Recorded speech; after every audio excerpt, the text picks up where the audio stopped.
Okay, guys, we're continuing with talking about interview questions. I'm going to put up a Google form later in the day for you guys to start entering questions 8 to 14.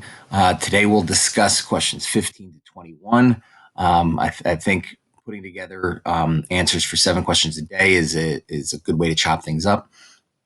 So let's try to remember that when we're crafting all these stories, like no interviewer is really going to ask you every single one of these 35 questions. But, and even if you analyze the 35 questions, many of them kind of go back to the same themes. So the themes I've kind of put on the right as areas what they're looking to gather information about. So we're crafting stories from our past that are honest, that can help fit into whatever form of the questions they ask us. But let's start with question 15. Is please give me examples of things you have done which demonstrate your ability to handle multiple priorities. So, in one of your strengths should be the ability to multitask. Okay, manage different things with different levels of priorities and work on the thing that's most pressing first. Now, this is this is something that you're going to have to get flexible with, and depending on what kind of place you work for, sometimes you have to make the hard decision of, hey, this one job, which maybe this is due Thursday, the account that's due on Friday is the bigger account, and we're going to have to shuffle things. So maybe you can ask a coworker who's not working on as much to take the smaller job or help you for the big job on Friday. But if you can figure out in your past, like maybe through athletics, like what are things that we did to shuffle our schedule and make sure that we got the most important things taken care of first. Okay, number 16 is working. How can you work? How well are you going to work with others?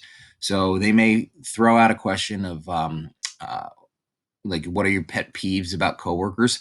I wouldn't go too crazy with this. Okay, you want to say, almost, well, I can pretty much get along with everyone, but if I have to say one thing that does bother me with both friends and coworkers, it could be if I reach out to them and they take forever to get back to me.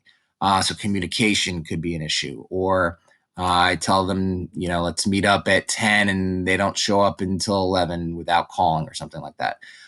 Those are all things that I think could easily, it would easily bother anyone, but doesn't show that you would um, break up your team because you were so like, oh, I hate this and whatnot. So try to focus on things that would be viewed as not appropriate in the office, and just say, hey, these are things that bother me, and these are some of the ways that I'm dealing with coworkers or teammates or classmates on issues I've had in the past. Okay, now work habits. Give me examples of things which you've done which demonstrate your level of motivation. Okay, now this is going to be beyond things you were assigned. So don't think of, I did this great over the top, term paper or anything like that, or a final project or something like that.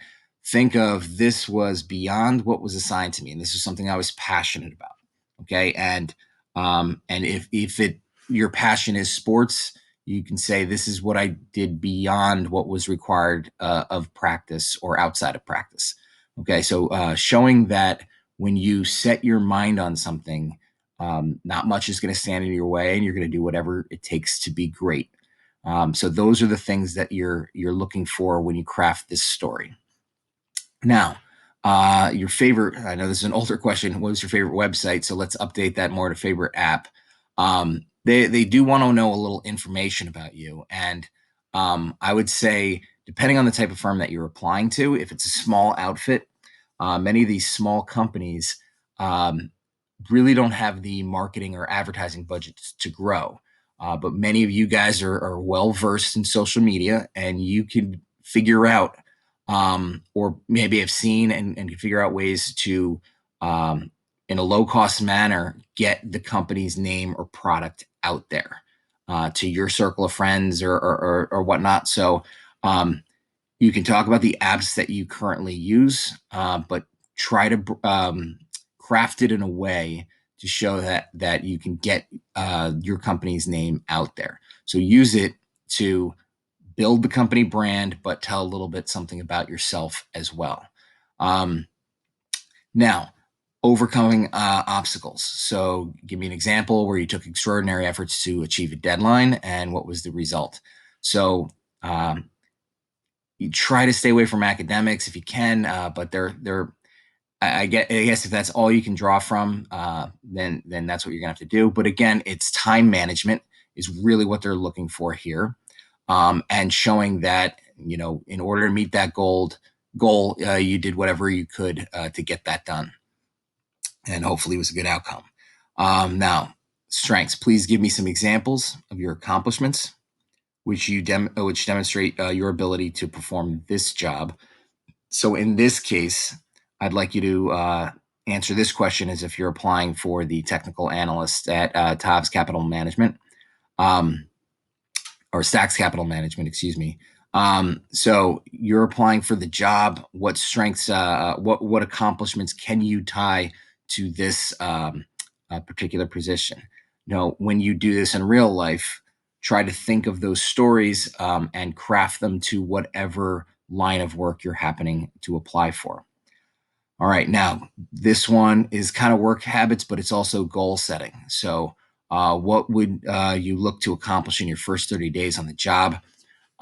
You want to show that you're a realistic goal setter. So, don't say by day 28, I'm going to be CEO. Try to say you have an actual plan to know the inner workings of the office and show that how you can integrate fully by those 30 days and become part of a team and look to grow. So goal setting is what they're going at after, but make your goals reasonable and achievable. If you set a goal for 30 days and you don't hit it, that doesn't look good right off the bat. But make sure that you can every week you can show some progress and get closer and closer to that goal. If we don't quite hit that goal in 30 days, you do want evidence to show that from where you began to where you are today, that you're getting closer and closer to whatever that goal it was that you set.